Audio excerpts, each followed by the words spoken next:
Alright, welcome to part 2 of our Module 5 lecture, where I walk you through what regressions look like in SPSS.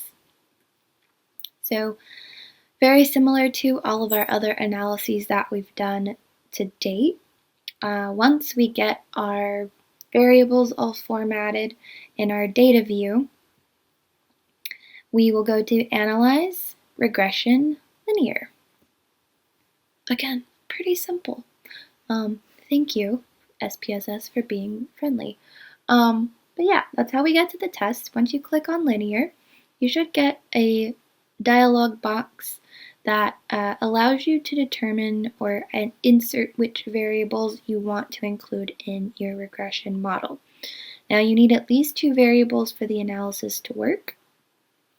So in this example, it's the same variables that we had in the correlation example last week, where we have a dependent variable, cholesterol concentration, and our independent variable is time spent watching TV. Now, if we had a whole bunch of other independent variable factors, such as, maybe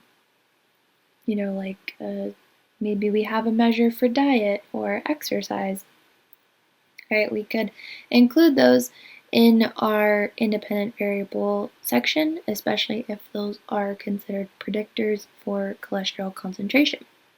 Okay, so we insert the variables we want, and then the second section down in this block area has the method that you would potentially use to perform the regression. The default is set to enter, which is also known as a hierarchical method. Again, we'll discuss what at least these red ones are. We'll discuss those in the activity. Those are the 3 that we actually use in this class. But the enter method is the default. You could also do a stepwise, remove, backward, or forward regression. The way that the variables go into the model and are taken out of the model vary based on the method that you use. So the method does matter, and usually I will specify which method you will be using given a certain analysis for its set of data.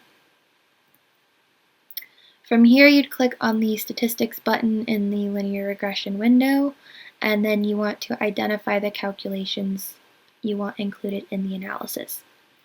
The estimate section in the regression coefficients is a default checked box, and it's very important that is checked, otherwise you don't get the B coefficients that you would use to make your regression equation, so make sure that one's checked. Confidence intervals will provide the confidence interval given your certain level of confidence for the true value of B in a population. It basically tells you what the slope of your linear relationship would be in a population. The model fit box should also be checked. This should be default checked anyways, but this gives you a couple of different things. It'll give you the ANOVA that assesses the model's ability to predict your dependent variable, and it'll also give you the values R, R squared, as well as your adjusted R squared values. I also like to have R squared change clicked on. That way you can see if R square is changing significantly from one model to the next, given an addition or a subtraction of a certain variable. Your collinearity diagnostics are going to provide you with the VIF intolerance statistics, so you can determine if your data have multicollinearity or not. The Durbin-Watson test will obviously give you the Durbin-Watson statistic to determine if you have independence of observations. And then your case-wise diagnostics box should be checked to identify outliers outside of 3 standard deviations. That was kind of our criteria for what we were considering significant outliers. And this will just let us know which cases or which participants could potentially be affecting the reliability of our regression model, and then we have to figure out, do we want to take them out or do we want to leave them in? Once we get through setting up our statistics, we can then click on the Plots button in our regression dialog box and then create a plot to assess the distribution of the residuals. So in the lecture, part 1 lecture video, we said that we plot the standardized predicted values, so z-pred, in the x-axis, and we plot the standardized residuals on the y-axis. We can create a histogram that already naturally has like an overlaid normal distribution over top of it, and then we can also create a normal probability plot, also called a normal PP plot. If we click continue in our plot section, that'll take us back to our kind of regression dialog box, and we basically just click OK when we are ready to generate our output. Now in the output, there is a process to reading this. It's one of the longest outputs we'll have for the whole semester, probably aside from repeated measures, types of general linear models. So I've created a checklist so that you know the steps, because not everything is read in a chronological order. You kind of have to skip around a lot. So this is kind of our overview of how you would approach reading your output. The first thing we're going to do is check assumptions. So that'll be this first block in our output section. The first assumption that you'll come across is the Durbin-Watson test, which is located in the model summary table. Now remember, we don't get a p-value for the Durbin-Watson test. Instead, we just get the Durbin-Watson statistic, and then we evaluate it based on how close that value is to 2. Okay, or again, our kind of conservative general rule of thumb is that it should be between 1 and 3 in order for us to argue that we have met our assumption. So in this case, Durbin-Watson statistic is 1.957, which is fairly close to 2. So we would say, for this particular example, that we have independence of observations. Or we could also say that our residuals are not strongly correlated with each other. The next assumption you'll come across as you scroll through your output is the collinearity statistics, which are checking our assumption for, or making sure that we have no multicollinearity. So this is going to be in the coefficients table. And remember, we had said that we meet our assumption if tolerance is less than 0.2. So anything greater than 0.2 is a red flag, meaning we have multicollinearity. Okay, so in this case, all of our tolerance values are greater than 0.2, so we can, using at least that particular statistic, we can say we have no multicollinearity, or we've met our assumption. The other criteria is that the VIF statistic should be less than 5. So if it's greater than 5, we have violated the assumption. But we can see from here, all of our VIF values are less than 5, meaning we have met our assumption and we have no multicollinearity. I do want to point out that this table is, layered statistics didn't have an example of multicollinearity. They actually don't list multicollinearity as an assumption, or not having multicollinearity as an assumption on their website. However, both of the textbooks that I used for this class do list no multicollinearity as an assumption for regression. So this is an example output that I generated from some data that we'll actually be using in the activity. I just included different variables just for some variety. But you can see that each of our variables has to meet or should not have multicollinearity. So that's just them. There's a lot of calculations that go into these, but basically we get a comparison of age to all of our variables, and then tolerance and VIF kind of summarize if age is very, very closely related to any of our other variables. So anyways, we have to make sure that we have tolerance values greater than 0.2 or VIF values less than 5. This particular example checks out, and we have no multicollinearity, so that's a good thing.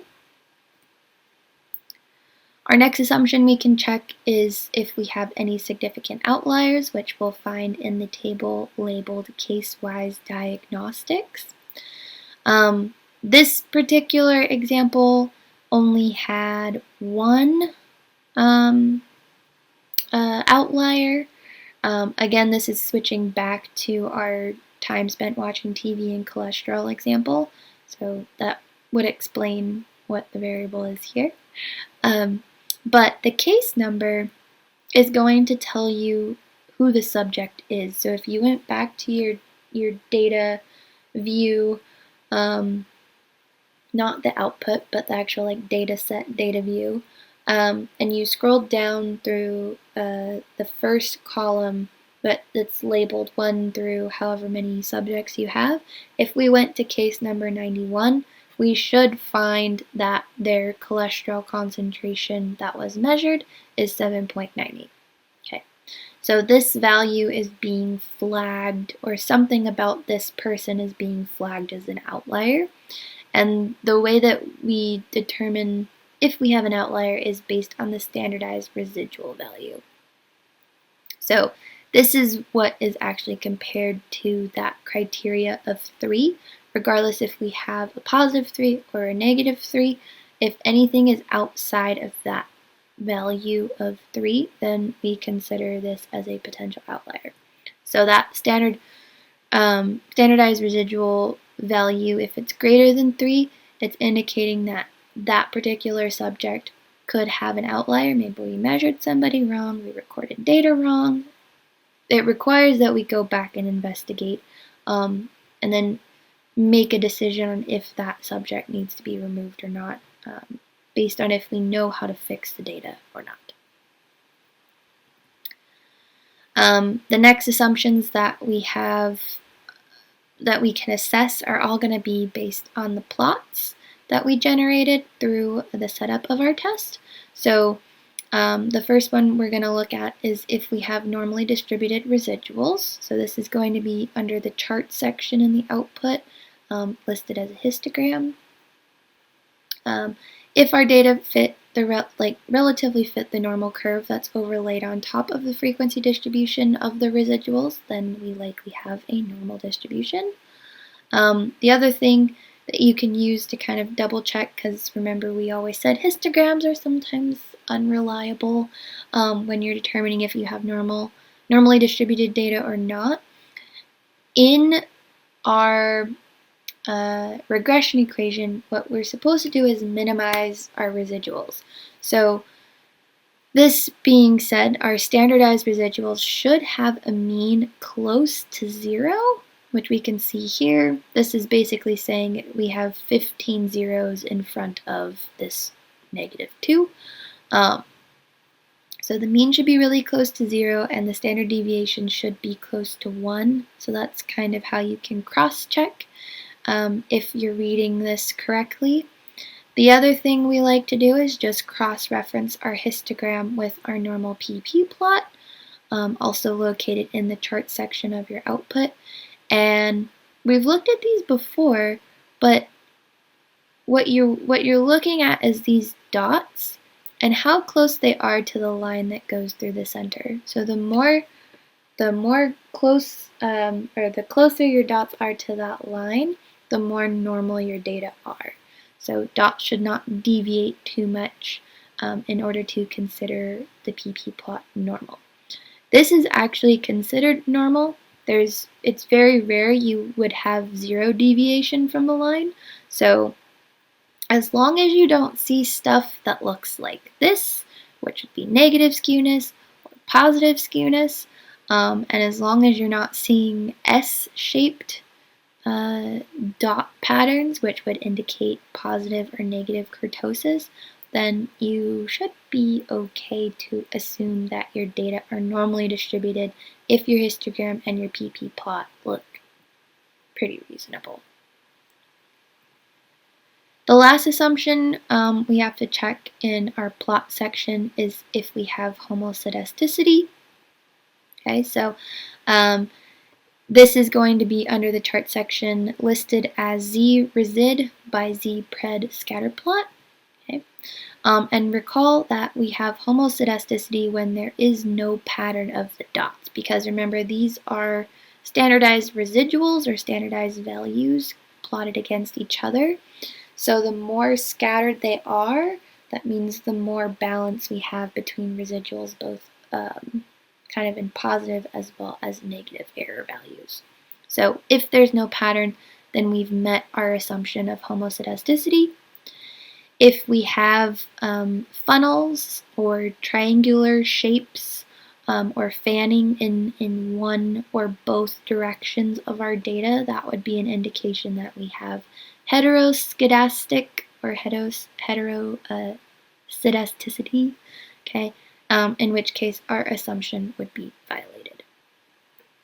There are different corrections that we can do if we violate assumptions, but we don't really go into those corrections in this class. What I mainly want you guys to know is how to test the assumptions, which assumptions must be tested in order to accept the results of our regressions, and that's kind of where we stop for this class. Okay, so we've checked our assumptions. The next step is to understand the coefficients in the model and then use them to build a regression equation. This is the fun part that most students get caught up on. Honestly, the last three steps 2 through 4, tend to be a little bit rough for most people, but we will get through it.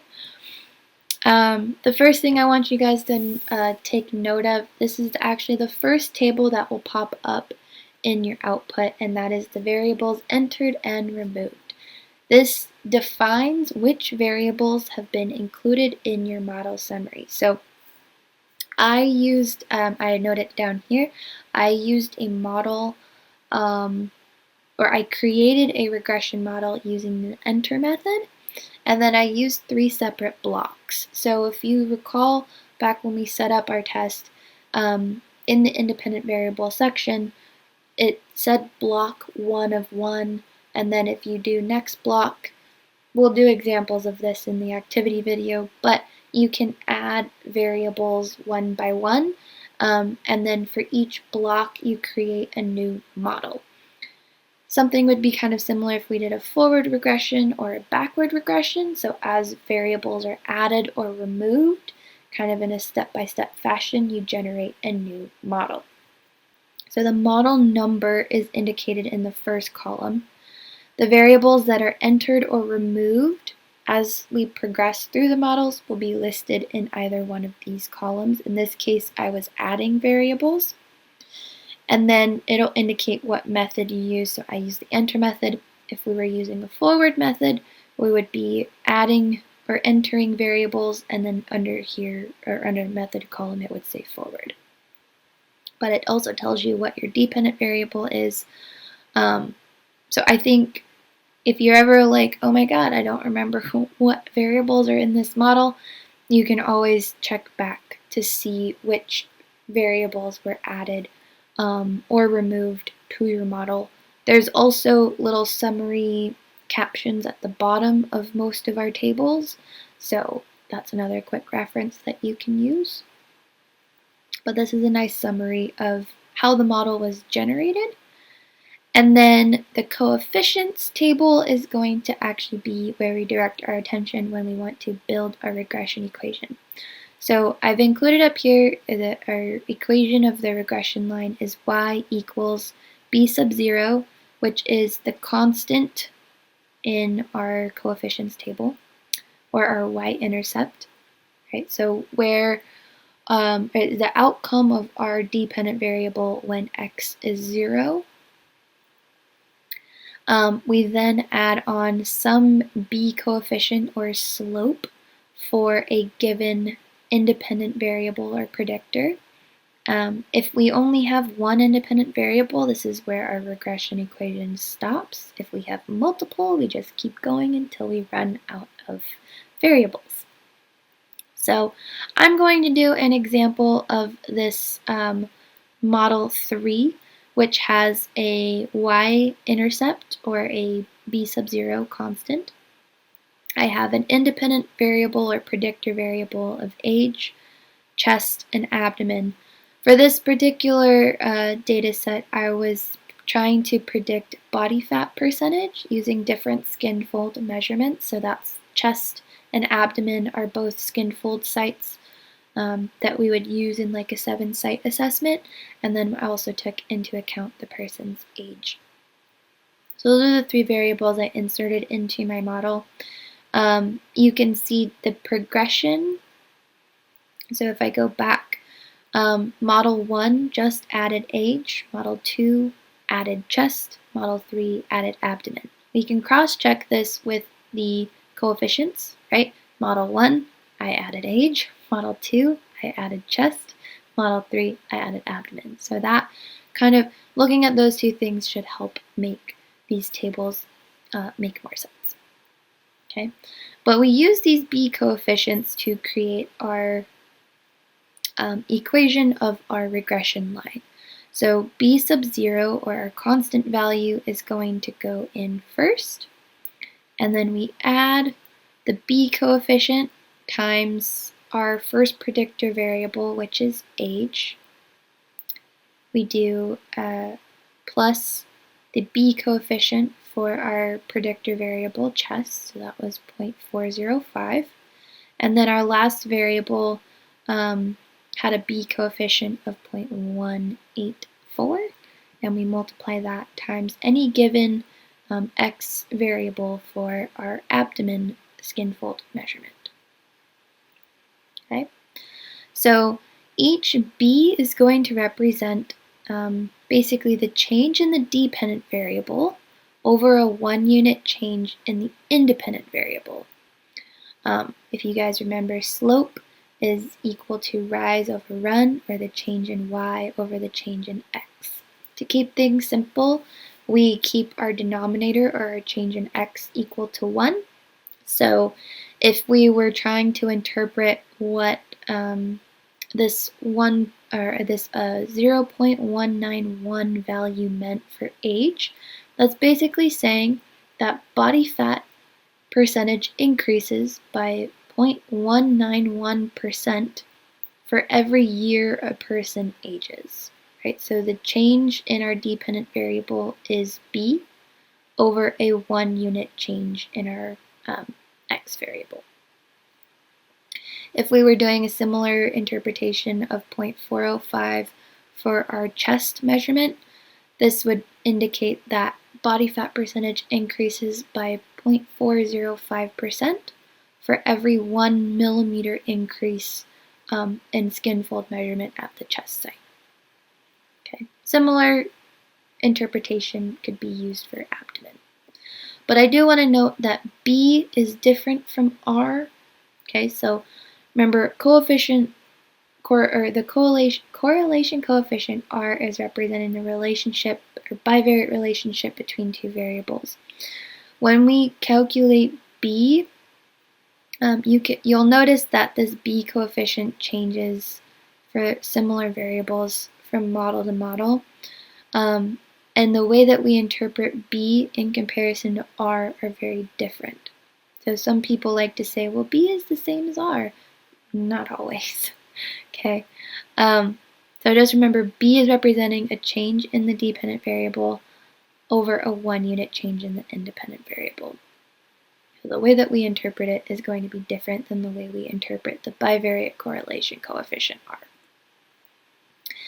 In terms of which model we're going to be referencing, usually our final model will be the model or the equation that maximizes R squared, meaning that we want to be able to predict as much of our dependent variable or a higher percentage of our dependent variable as possible.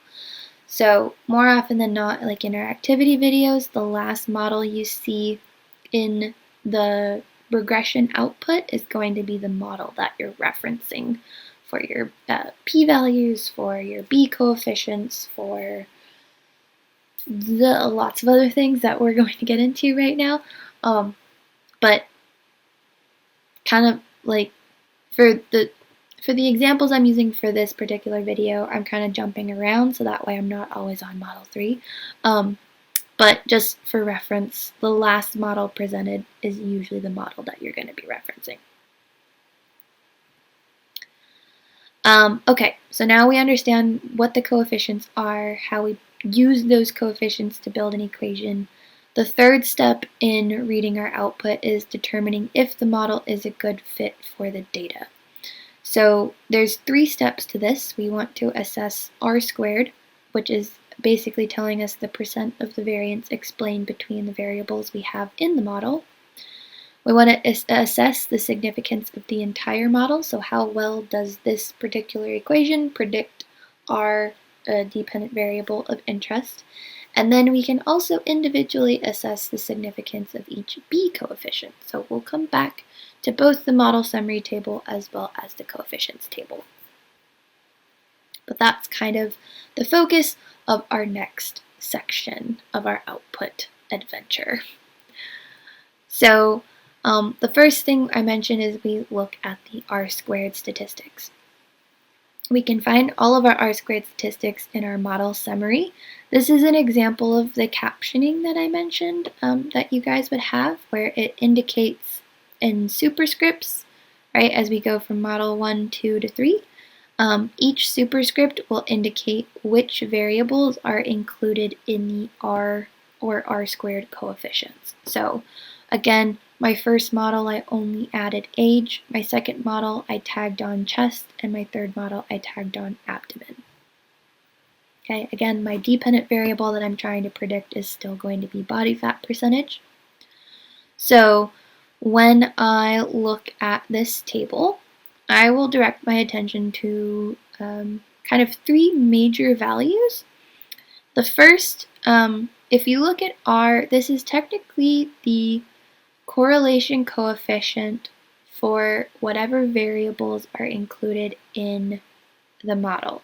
So for age, the correlation coefficient is what age is. So if we did a bivariate correlation between age and body fat percentage, we should be expected to get an R value of 0.373. When we add chest, the combined correlation coefficient is 0.84, and then when we add abdomen, the combined correlation coefficient is 0.897. If we square all of these values, we end up with our R squared, or our covariance. Okay, so we'll keep moving, but I do have an example of an interpretation for R squared. As we jump from model to model, we can see the R squared change. So this value here is basically just looking at the difference between model 1 and model 0, which has no variables in it. So obviously 0, or the difference between 0 and 0.139 should be 0.139. If we took the difference between 0.706 and 0.139, we should get 0.57 or 0.567. Same thing would go if we took the difference between model 3 and model 2 R squared values, we should get 0.099. Now the degree at which R squared changes is going to be particularly important when we're looking at forward and backward regressions. And what we're really interested in is, in those particular types of regression methods, is if our R squared change is significant or not.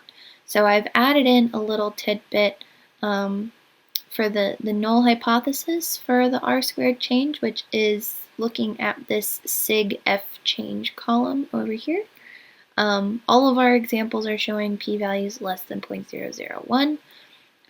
So interpretation-wise, we're still comparing to an alpha of 0.05. So if we have a p-value that is less than 0.05, we would reject the null, and we would say that there is a significant change in r squared. Okay, so in other words, each time we add a variable, we are significantly adding to the variance that is able to be explained in the dependent variable using specific independent variables.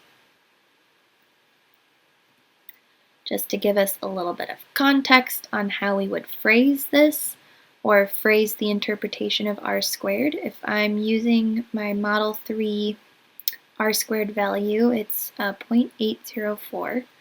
I can change this into a percentage by multiplying it by 100, which would give me 80.4%. Okay, and the interpretation of that value is going to include the variables that are in that model. So in this case, I'm using Model 3, which has age, chest, and abdomen. Okay, so I can say the predictors, age, chest, and abdomen, account for 80.4% of the variation in body fat percentage. Okay, so the variables that are included in that model that contribute to that r squared value are going to be the variables that account for the variance that we can observe in the dependent variable we are trying to predict.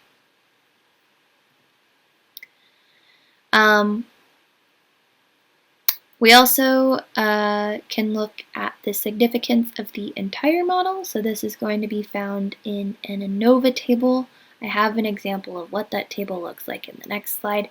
But basically, this ANOVA table is going to tell us if each model results in a significantly better prediction of the outcome variable or our dependent variable.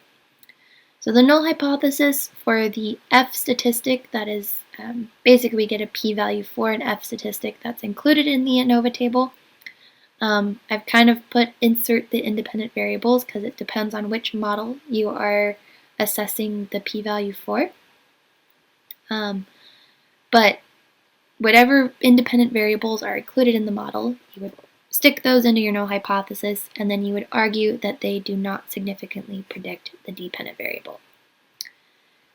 When we have statistical significance, or when p is less than 0.05 for a given model, that means we reject the null, and then we would argue the opposite of the null hypothesis and say that our independent variables included in the model are significant predictors of the dependent variable.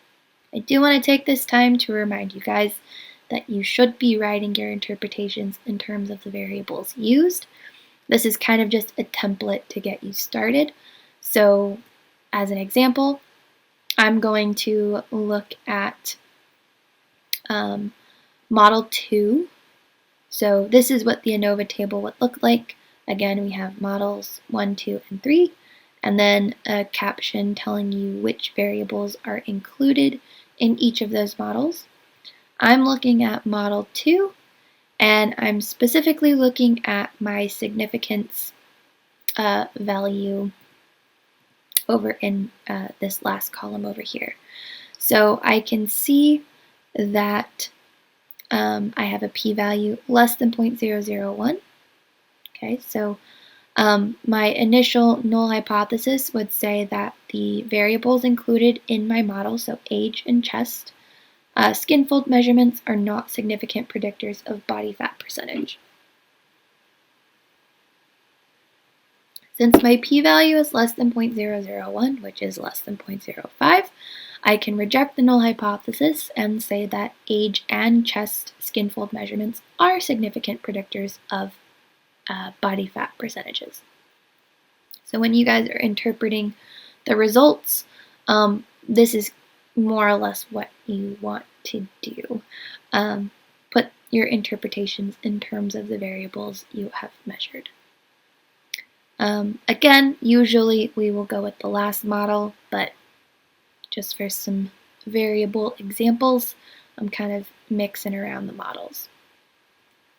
Okay, but again, p-value will be found in any column that usually is labeled as sig.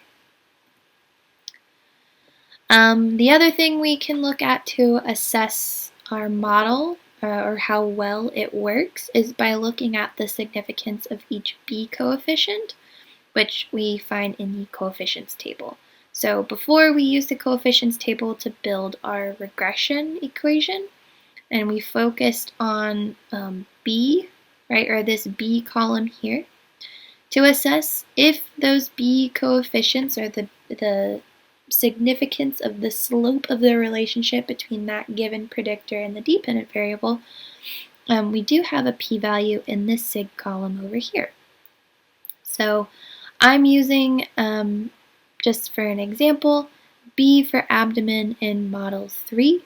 So if I direct my attention to model 3, abdomen, my p-value column, I can see that p is less than 0.001. So the interpretation of that p-value is very similar to how we would interpret R, or correlation coefficient. In this case, we're just not specifying a direction or a strength of the relationship. We just say there is a significant linear relationship between abdomen and body fat percentage. And the reason why we just keep it to significant linear relationship is because the change in B, or the B is representing a change in the dependent variable over a 1 unit change in the independent variable. So again, it is different from R in the respect that B does not represent a strength of a relationship per se, rather it's more of the per unit change that we see in the two variables of interest. Alright, so that's determining if our model is a good fit for the data. The last thing we can assess in our output, well actually it's not really assessed in the output, this is more of an application process that we do outside of SPSS, and more so in Excel, but we apply and assess the model via cross-validation. So given, in terms of application of the model, given certain predictor values, we can use a regression model to predict a dependent variable outcome. So we've got our raw data set, everything we've collected. We want to see if we can make a regression equation that can predict a certain dependent variable. I used the same model that I gave you guys for my body fat percentage prediction using age, chest, and abdomen. Okay. Let's say in an example, I give you guys a person's age, their chest skin fold measurement, and their abdomen skin fold measurement. And then I ask you to solve for body fat percentage. This should be pretty easy because you have a model. All you have to do is plug in age, chest, and abdomen measurements. And then you put them in Excel, magically calculates it for you, and then we come out with a predicted body fat percentage of 11.29%. Okay, so that's one way we can use our models, or one application of using our models. The last thing we could do is assess how well our model works on other data sets, right? And that's kind of like the ultimate test on if we've created a good regression equation or not. And we call this method cross-validation. Okay, so we've generated an equation based off of a measured data set that we collected. Maybe we collect another data set or we use someone else's data set, and then we can use that data set to cross-validate our regression equation. So the steps for cross-validation are going to be to apply the model to that different set of data. So we take, let's say we were doing skin fold measurements. I used my equation that I got in model 3, right, where I had age, chest, and abdomen. I would pull out age, chest, and abdomen measurements from somebody else's data set. I would plug all of those numbers into my equation for each participant to predict their body fat percentage. And then I now have their actual body fat percentage compared to their predicted body fat percentage using my model. If I find a correlation coefficient between those two values, the more closely aligned those values are with each other is going to result in a strong correlation. Right? So the stronger the correlation between the actual and predicted values, the better my model has performed on somebody else's set of data. Okay, so I don't have numbers because this one's kind of hard to show without doing an activity, so we do have an example of this in the activity for you guys to practice. But hopefully this kind of summary of pictures and words on SPSS outputs for regressions will be helpful for you.